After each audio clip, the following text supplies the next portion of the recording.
Thank you, Brett. Remembering the Sundome. The one thing I didn't tell the guys what they didn't know is I was supposed to stop at the bank to get cash on the way out here, and guess what? I forgot. And the Sundome, of course, when it opened in 1980, that's more than 42 years ago. So my memory may be a little short on a few things, but anyway, we'll get through it. I want to tell you a little bit about myself, just so you have a little bit of background. I started working with the Webb Development Company in Sun City in 1971 at the grand old age of 21 years of age. Graduated from Illinois State University and moved immediately to Phoenix. I originally worked in the public relations department, and one of the things that I had to do was to help get entertainment for the Sun Bowl in Sun City and to MC some of the programs, along with my boss, who was Jerry Svensson at the time. Later on, in 1978, when we decided to get going on building Sun City West, John Meeker came to me and said, would you like to be the director of entertainment for our new entertainment facility in Sun City West? And I said, I'd love to do that. And so in 1978, I started booking entertainment for the grand opening in September of 1980. It took 2 years to book that because we had over 110 events the first year at the Sundome. Later on, I ended up being the vice president of marketing for the Webb Corporation. I moved in 1986 down to Phoenix to be a marketing director for the Webb Corporation and left Sun City West at that time. So here's a shot of the Sundome over on the golf course, Hillcrest Golf Course. I'm not going to talk about that right now, just a chance to take a look at it from here. We'll just move on and talk about some other things. I want to talk originally, go back a little bit and talk a little bit about John Meeker. John Meeker was the president of the Webb Development Company back at that time. And John was from Texas. And in Texas, everything is what? Bigger and better, right? Yeah. So each recreation center in Sun City was what? Bigger and better than the one before, for the most part. And of course, when we moved to Sun City West, R.H. Johnson Recreation Center had to be what? Bigger and better than anything that was in Sun City at the time. We also had the Sun Bowl. And the Sun Bowl's a 7,500-seat outdoor amphitheater, still in Sun City, still have programs there. It was a great marketing tool for the development company. From the middle of January, it started getting warmer, unlike a day like today. When it started getting warmer, we had a celebrity series, and it ran from about mid-January through about mid-March. And we would book entertainment like Liberace, just all kinds of big bands, you know, like the Webb Miller Orchestra, Guy Lombardo, and a lot of different people were booked into the Sun Bowl. And the tickets were like $2 a piece to get in. We had chairs brought in from Phoenix, so there were 7,500 chairs in the outdoor amphitheater, as you can see here at one of the shows. And so for $2, you could sit on a Sunday afternoon at 2 o'clock, 75-degree weather outside in Sun City, and enjoy a great show. Well, residents, of course, brought their friends and relatives who were, you know, either visiting or from Phoenix to come out to the show. A lot of Phoenix people came out on their own to see the shows. And from the stage, we introduced whoever the entertainer was that particular day, but we also invited people to go see the model homes in Sun City. After the show, more than 600 people on average went to the models to see the Sun City West models, and guess what? A lot of them bought a home right on the spot. So the Sun Bowl was just a great marketing opportunity for Sun City. So John Meeker wanted to do something for Sun City West. It had to be what? Bigger and better. And so he built the Sundome. Now the one thing that I'll talk to you just a little bit about, and I'll move on to the next slide here.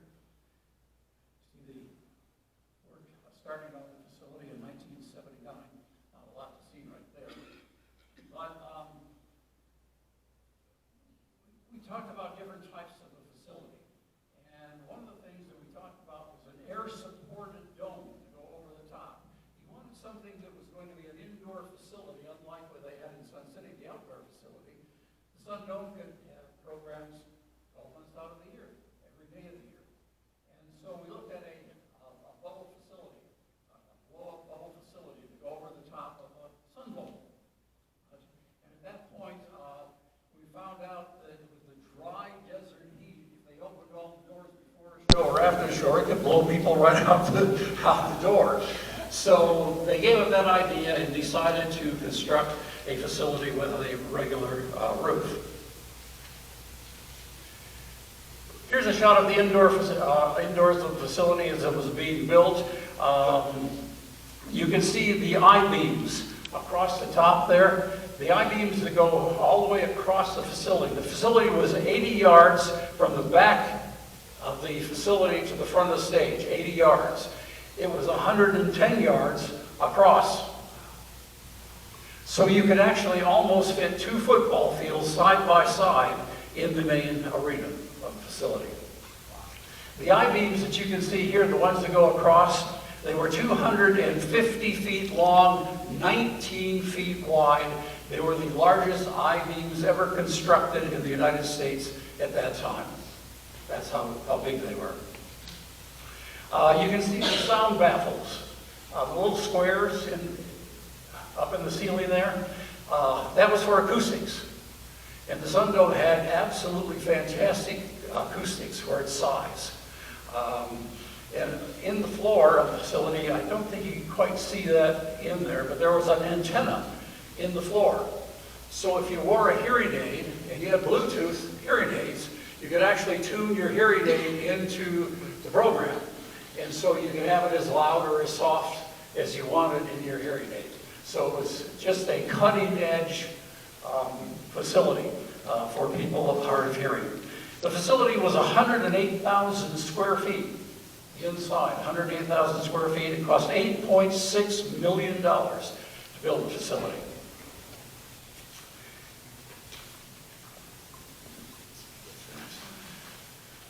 Okay, you can see those baffles a little. I got into another program, so what did I do? I went the other way, I went the wrong way. There we go. Okay. Now you can see those big I-beams in this particular picture, and you can see how far it was from the back wall down to the stage. It was 80 yards, approximately, down to the front of the stage. The facility seated 7,960 people, and it was the largest single-level auditorium in the United States. We think it might have been the largest single indoor facility in the entire world. There was a facility in Germany at the time that was about 7,000 square feet. They never really researched to find out if the Sundome was actually bigger than that one or about the same size. But anyway, it was one of the largest in the world at that point. The stage, can't see it too much in this picture. Let's see if we can see it in this next picture a little bit better. I went the wrong way again. Oh. I have to go up, now I'm going down. What's it doing? There we go, okay. I think you slipped another slide down on me. As you can see, it officially opened on September 13th of 1980. The entire Lawrence Welk show was there. 2 performances, one on a Saturday evening, the other on Sunday matinee performance. Both absolutely sold out. 7,169 seats sold for both performances. But you can see the stage. And the stage was so large that you could put a complete symphony orchestra out in front of the main curtain. It would hold a 110-piece symphony orchestra in front of the curtain. And that's why we were able to do so many different things in the facility.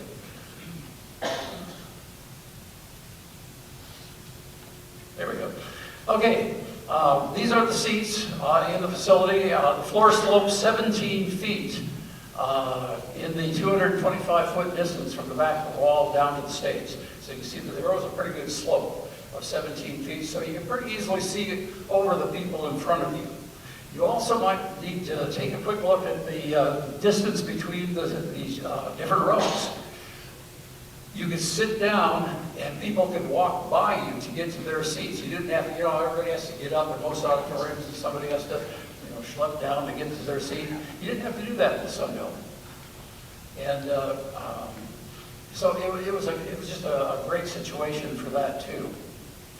The facility was 4 stories high at its greatest height. And the seats, as Brett said, there are 6 of them at the museum. And I think, Al, you've got a couple of them in your garage, don't you? 2 of them? So there are a couple of seats, Katie, that could go into the library or somewhere here in Sun City West. Of those original seats. Okay, the opening night performance, as we said, was the entire Lawrence Welk Show. They were all here for that.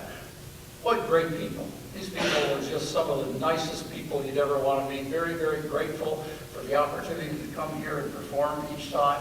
I can't say enough about Lawrence Welk people. Here's another shot, again, that kind of shows you the crowd and the seating. And if you look down the middle row, about halfway back there, maybe 2/3 of the way back, there's an aisle there. That's where the sound booth was. So we didn't have the sound booth, you know, out in the back someplace or way back in the auditorium or up in the light gallery or anything like that. We had it right down in the middle of the auditorium. So the sound guys could control the level of the sound at all times. So it never got too loud, too soft, you know, whatever.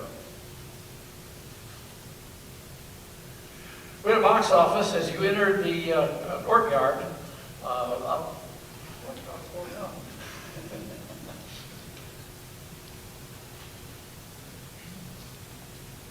Well, anyway, when you entered the courtyard of the facility, we had a box office. And the box office was open 7 days a week for people to come up and buy tickets. Most people bought season tickets for most of the performances, but there were a lot of singles sold too, and you could buy those at any time. We had a full service box office with a manager and a assistant manager, and they were there full-time. We also had 4 part-time people, residents of the community, who helped sell tickets at the Sundome. Here we go. This is a picture of the fellows, the maintenance staff, and handling the marquee out in front of the facility. We had full-time maintenance people in the facility. We also had some part-time help. And we also had a full-time technical crew. We had a full-time sound man, we had a full-time lighting man, and we had a full-time director, technical director for the facility. So 3 full-time people just running the technical aspects of the Sundome. Oh my goodness, I didn't notice that one. How do you like that jacket back there? We also had, you know, ushers. All were paid ushers. We had ticket takers, paid ticket takers, bartenders. We had 2 bars in the lobby of the facility, served mixed drinks during performances. One of the things I want to talk about is it cost $15,000 just to open the doors for a performance. $15,000. Now that doesn't sound like a lot of money today, but back in 1980, that was a lot of money. The facility cost us about $1 million per year in operating costs. About $1 million a year in operating costs.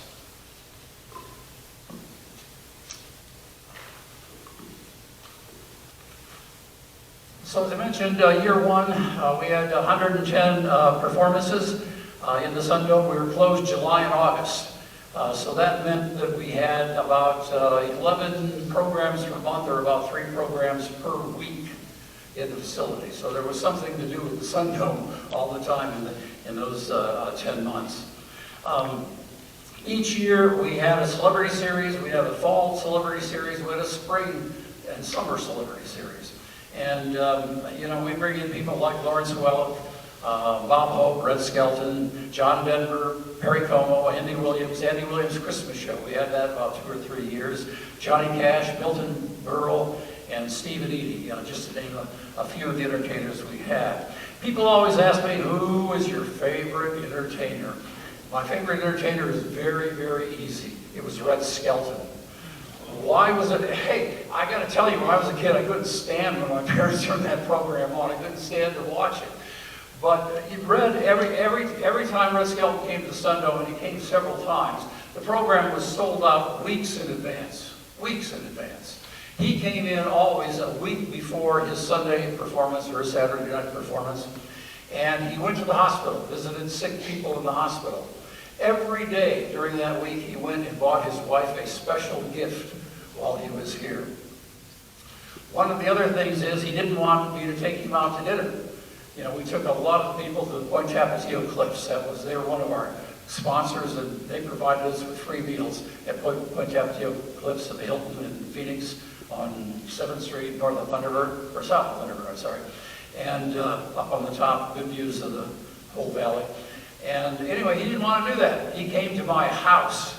I had kids that were about probably 3 and 5 years of age at the time, and he had my wife's spaghetti dinner. And every time he came, we had spaghetti dinner for Red Skelton. He sat down on the floor in our family room, and he drew pictures of clowns for each of my kids. And we have those Red Skelton originals still to this day. Could be even valuable, we don't know. So that's why we like Red Skelton. What a terrific, terrific individual. People who we didn't care too much for. Steve Lawrence and Edie Gourmet's personal assistant. She was so demanding. You've heard the story of entertainers wanting M&Ms in their dressing room, but you have to leave out the brown ones or the black ones or the blue ones or whatever color. Well, she was doing that. She was doing all those types of things.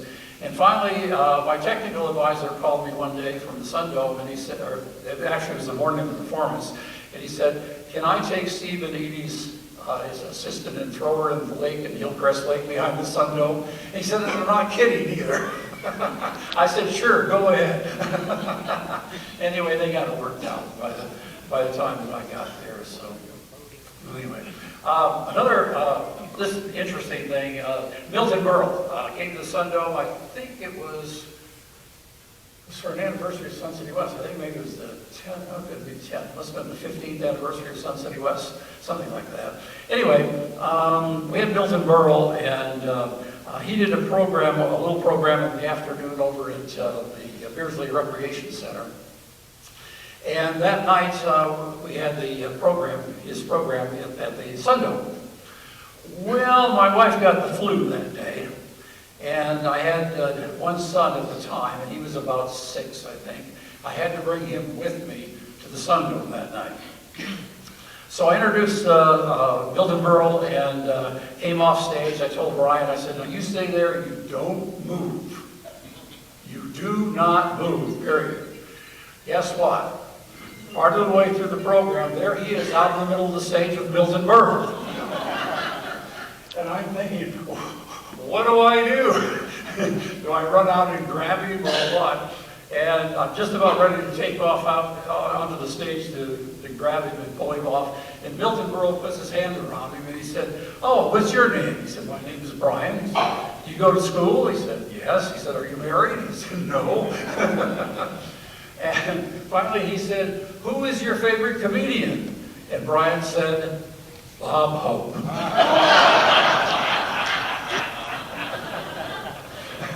It was all set up and I didn't know it. I about died. Anyway, he came off the stage and everything went fine. I can go on telling stories like that all day, and time is kind of limited here, so I'll move on a bit. We also had a lecture series. People like you see up here, Helmut Schmidt, Ted Koppel. We had people like Walter Cronkite, Paul Harvey, President Jerry Ford. I can tell you that I was never, ever nervous about being with an entertainer because I had to pick them up at the airport, usually in limousines, and then get them back and forth to Sun City West from the airport and have dinner with them and all those types of things, and no big deal. However, I had to go pick up Chancellor Helmut Schmidt at the airport in a limousine, and I thought, I hope I can understand him with that. accent that he has, and I was really, really worried about that. Well, that turned out to be okay, but as we were heading up I-17, we had Secret Service car in front of us, a Secret Service car behind us, and we had a City of Phoenix police car about a mile or two behind us. And as we're coming up I-17, I think it was about Thomas or McDowell, somewhere around there, a couple of high school kids came up on the side of the limousine and started pointing like bang, bang, bang with their fingers. Within 1 mile, they were pulled over by the City of Phoenix Police Department. But that went really well. The other time was Jerry Ford.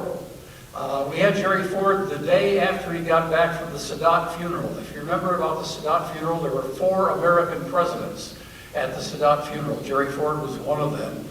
He arrived at Deer Valley Airport. He did not want a limousine. He said, "You just pick me up in your station wagon." I had a station wagon company car. He said, "You just pick me up in the station wagon, that's fine." And we were heading out to the Lakes Club in Sun City for dinner. And the door to the private jet opens up, and there's Jerry Ford standing there, and I'm at the bottom. And he looks up, he looks down at me, and he said, "Are you Don?" Yeah, I said, "Yes, I am." "Mr. President?" He said, "Well, I'm Jerry." And it was just like that the whole night. He did not want you to call him, Mr. President or anything like that. It was Jerry. And we had a former senator from Sun City for many years. He and I had dinner with Jerry Ford at the Lakes Club in Sun City, which is no longer. Also, it burned down, and they had to rebuild it. There's a long story there. I won't go into that. But we had dinner there by ourselves, just the 3 of us. They opened it up on a Monday night just for us. And the chef prepared a special meal for Jerry Ford. So the lecture series is very, very popular. We actually started a lecture series in Sun City years before that. And it was very popular over there. Picture of myself with Wayne Newton. Again, that was at Deer Valley Airport, and flew in on a private helicopter from Nevada to attend one of those. And an old friend of mine, Joe Davison. Joe was a banker here in Sun City and Sun City West, I believe, for many, many years, and has passed away. But I think the original reason for this picture is you can see the iron gates out in front of the Sundome. If you look at the Fry's store, guess what? They're there. They're in front of the Fry's store here in Sun City West, those iron gates.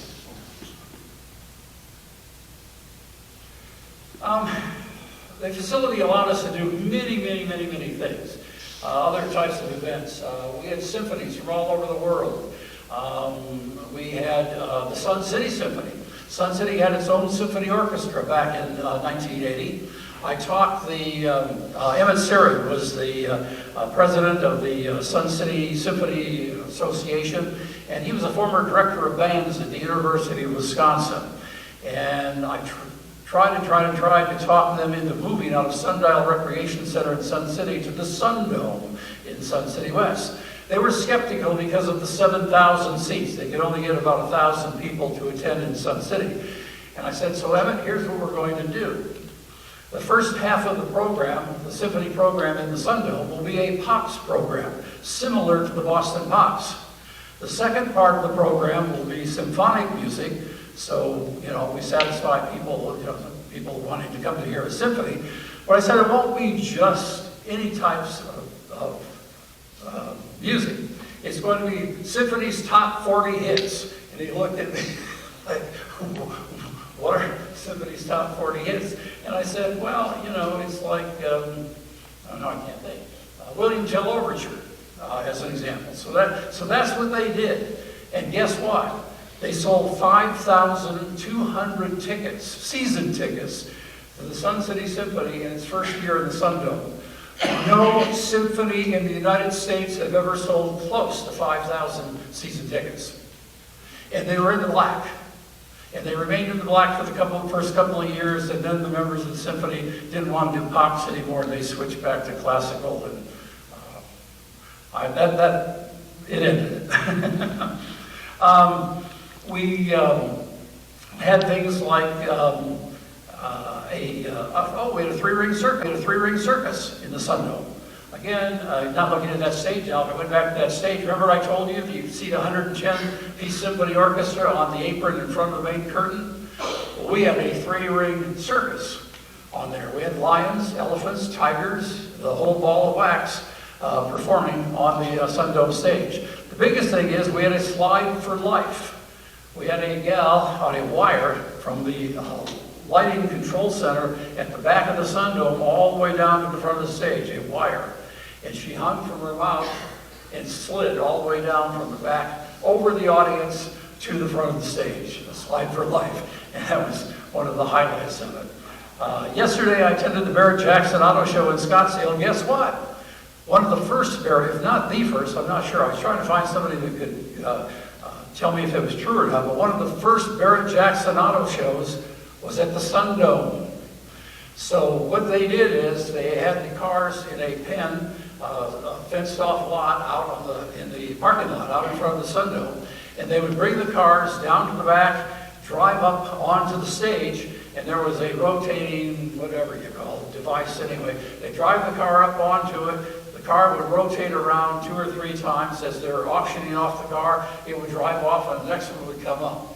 So one of the very first Barrett Jackson auto auctions was in Sun City West. See, there's a lot of history here. A lot of history here. What am I forgetting? Sun City West Variety Show, I can't forget that. Sun City West Variety Show, they raised over $1 million. We gave it to them for free, and they were able to raise over $1 million for the Sun Health Foundation, for the hospitals here in Sun City West and in Sun City. So that turned out to be another great thing. We also had high school and college graduations there. We had graduations from Arizona State University West Campus and from various high schools. And we'd always get, pretty huge crowds for those types of things. All right. I didn't do it. There we go. Here you can see again those wrought iron. There's the wrought iron from the Sundome. There it is over at the Fry store. So there's a bit of the Sundome still there. They also have some kind of a little marker outside somewhere. I've never seen that. There's supposed to be a marker outside. And originally they were supposed to have a room dedicated to the Sundome inside the Fry store. But I've walked around that thing 3 or 4 times and I've never seen anything. So I assume they don't have it. So what happened to the Sundome? I managed the Sundome from 1980 to 1982. At that point in time, I became a vice president of marketing for the Del Webb Development Company here in Sun City West. And I turned it over to one of my associates for a couple of years. At that point in time, Sun City West was selling so quickly that we knew that we had to do something with the Sundome. What were we going to do with it? Again, it cost $1 million to operate that facility per year. We didn't think that was something that the rec centers of Sun City West would want to take on. And I'm sure we talked to them. I wasn't involved in those conversations. But we ended up, I sent a letter to Bob Swanson, who was chairman of the board of the Webb Corporation at the time, and I suggested that we donate the facility to Arizona State University. And the reason I suggested that was a couple of reasons. Number one, they were in the midst of a $100 million campaign at ASU. At the time, we estimated the Sundome was worth somewhere over $10 million. So that was a great item for their kickoff to their program over there. The other reason was Arizona State University and Gamage Auditorium are considered the second best performing arts center in the United States, next to the University of Texas. I don't know if that's still the case, but it was at that time. And so the idea was that we could bring in a symphony orchestra, from somewhere around the world, and they could entertain one night or perform one night at Gamage Center, and the second night they could come to the Sundome in Sun City West, or vice versa. Now, what you kind of need to know is the symphony orchestra back in 1980, it would cost us about $50,000 to bring a symphony orchestra at one performance at the Sundome. It cost Gamage $50,000 to do the same thing. If they were able to negotiate 2 nights, they could get it for maybe $75,000 for the 2. So there'd be a savings of about $25,000. So the idea was that a lot of the entertainments going on in Gamage Auditorium would also happen at the Sundome. The one problem with the Sundome, though I haven't talked about yet, was the Sundome did not have a fly space where you could drop in for Broadway musicals, you know, the scenery, the background. We did not have that. And so that was one of the things that needed to be done. But anyway, in 1984, we gifted the Sundome to Arizona State University. They operated it for a few years, did not do a great job. One of the reasons was the distance from Tempe to Sun City West was a little bit too far, and they didn't really put a manager over here. They tried to manage it from Tempe, and it just didn't work. So they gave the facility to Maricopa County. Maricopa County came out. I had a meeting with the Chief Financial Officer of Maricopa County. He told me what they wanted to do, and I said, that's exactly what needs to be done. He had it right to a T, but when they started their programs, they just didn't do anything that he had said they were going to do, and they had a tough time with it. So they deeded it back to Arizona State University. During that time, though, I might mention, we had started the Sundome Center for the Performing Arts Association, and that was to help advise people at ASU and Maricopa County as to what programs, you know, would work best in the facility, which ones may not. And in 1995, they decided that they wanted to build fly space onto the stage so we could have regular Broadway musical shows in the Sundome. They also wanted to increase the bathrooms, especially the ladies' bathrooms, where there were always long lines throughout the entire intermission, you know, trying to get back in time for the program to restart. So they wanted new bathrooms, and they wanted to upgrade the stage and a few other little things. Anyway, the estimates was that it would be $5 million to do all that work. So they started raising the money in Sun City West. In Sun City West, by 1999, 4 years later, they had raised $5.4 million. They had exceeded their goal. And, but 5 years later, guess what? The amount of money to do all the things that they wanted to do is now between $13 and $20 million to do that. So that's kind of the story. They sold it then, of course, to developers, and it is now a Fry's food store. We hope that if you haven't already, you'll take a look at the Sundome Theater in the museum in Sun City West, in Sun City, the Del Webb Sun City's museum. This is the Sundome Junior Theater. You can see again, this is a whole wall with a mural of the Sundome. It talks about the entertainers in there, and you can actually sit in 6 of the seats from the Sundome. Which is a great place to visit, and we hope that you'll do that if you haven't. And by the way, I just want to thank Brett for the invitation today. Thank the Board of Directors from the past 4 years. You guys have just been absolutely fantastic. We couldn't have done the things that we did, and I'm very grateful for being able to participate in the Sun City Del Webb Museum. So with that, anybody have any questions? No question? Oh, yes, sir. Ken Skinner, I was assistant house manager. I worked at the Sundome from 1996, 2005 in Central County, and I worked for the actual managing company that came in from Hollywood to manage the Sundome. Well, a few points I'll agree with you. Cindy Cerise. Anyway, that wasn't very good. When they came in with their sergeant, we called her a sergeant. They didn't say problem. We wanted to throw her in the lake. But we did have some entertainers that came in through there. And I want to mention the seats, how they were spaced apart. We, as front of the house people, we could get a wheelchair down there. There's many times that we've gone down there, someone's had a medical problem. We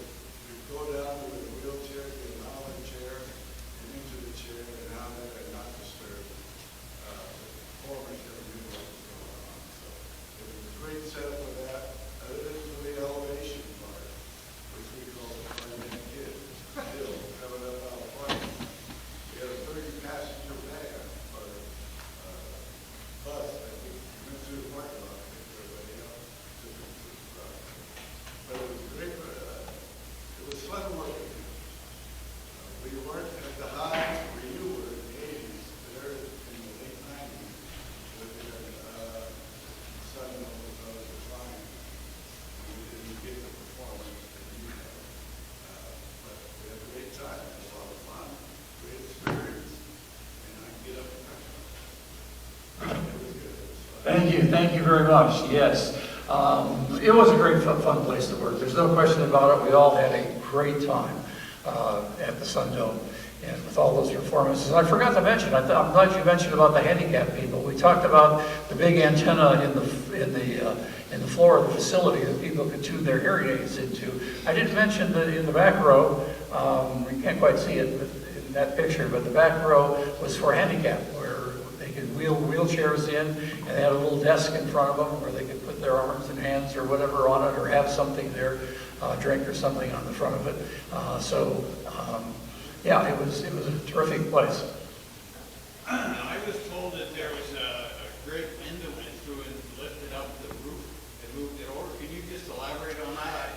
That's just a story I was told. Yeah, I don't know a lot about that, but I can tell you that a windstorm did go through, a haboob, I guess as we call them today, went through and lifted the roof on the Sundome and put it back down, but I guess there was like a foot or something, I believe, gap when it dropped the roof back down. And so again, that was probably part of that, $13 to $20 million, to fix it. I can elaborate on that. Okay.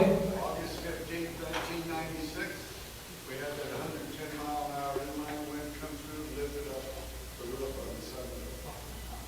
Financially, the Sundome was self-insured, issue, and so what funds that we had at that time, we had to split out to repair the roof. So financially, we were never squared away since that point. They might look at the roof level, skewed it, and then came back down, and then take those funds. August 15th, 19, that's when I lost the roof on my house. So I know that.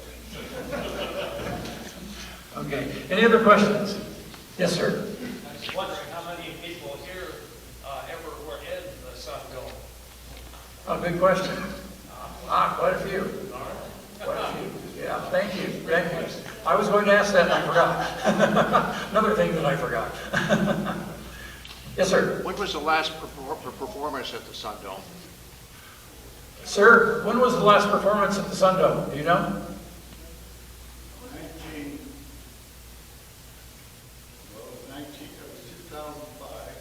2005 2005. is when we turned it over to the county. And do you know who the last performers were? You're asking a lot.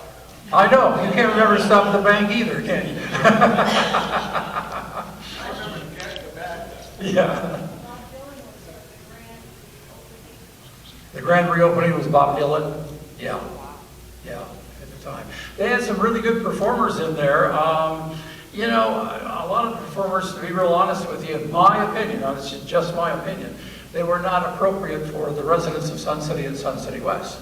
They were for a younger crowd, a slightly younger crowd. And so you had a few people from Sun City and Sun City West that attended those performances, but they were really more dependent on people coming in from, the outside, Surprise, El Mirage, Phoenix, Glendale, whatever. And that just didn't happen because, the distance and Bell Road at the time was a nightmare, which it still is today. And so people just didn't come. Hey, thank you very much. I enjoyed it and hope you did too. Thank